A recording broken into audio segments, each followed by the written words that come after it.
अंधेरी रात थी, बादल घने हो चुके थे और हल्की हल्की बारिश हो रही थी। फरहान और एम्बर अपनी कार में बैठे थे, जंगल के रास्ते से गुजरते हुए। उनका प्लान था कि वे पहाड़ी इलाके में एक सुनसान जगह पर कैंपिंग करेंगे। फरहान, मुझे लगता है हमें लौट जाना चाहिए, यह रास्ता अजीब लग रहा है, एम्बर ने कहा। अरे डरो मत, बस थोड़ी ही दूर और जाना है, फरहान ने मुस्कुराते हुए कहा। तभी अचानक कार के सामने एक बोर्ड आया। आगे जाना मना है, यह निशा की हवेली का रास्ता है। निशा की हवेली? एम्बर ने फुसफुसाते हुए कहा। शायद कोई पुरानी कहानी होगी, लोगों को डराने के लिए, फरहान ने हंसकर कहा। पर तभी कार का इंजन अचानक बंद हो गया। चारों तरफ घना अंधेरा था, मोबाइल की बैटरी भी खत्म हो चुकी थी। उनके पास कोई और चारा नहीं था, इसलिए वे पास ही दिख रही पुरानी हवेली की ओर बढ़े। दरवाजा हल्के से खुला और अंदर एक ठंडी हवा चली। दीवारों पर अजीब सी छायाएं हिल रही थीं।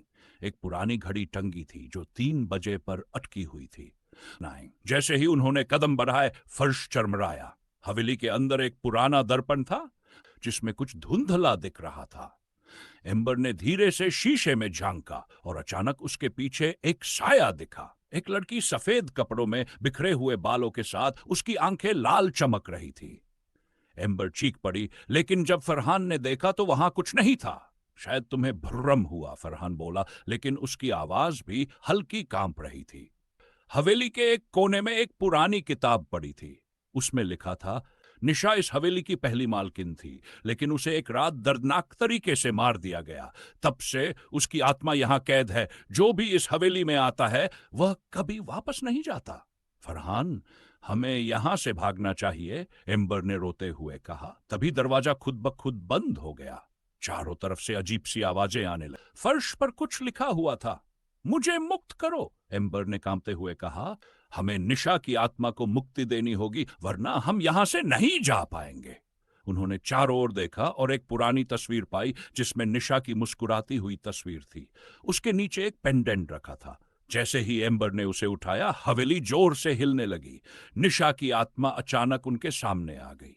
मेरे साथ चलो, उसने गहरी आवाज में कहा। एम्बर ने हिम्मत जुटाकर पेंडेंट को जमीन पर रख दिया और धीरे से फुसफुसाई, निशा, तुम्हें शांति मिले। अचानक तेज रोशनी हुई और निशा की चीख हवेली में गूंज उठी। फिर सब कुछ शांत हो गया। दरवाजा धीरे धीरे खुल गया। फरहान और एम्बर बाहर भागे। जब उन्होंने पीछे मुड़कर देखा तो हवेली गायब हो चुकी थी, जैसे वह कभी थी ही नहीं। क्या यह सपना था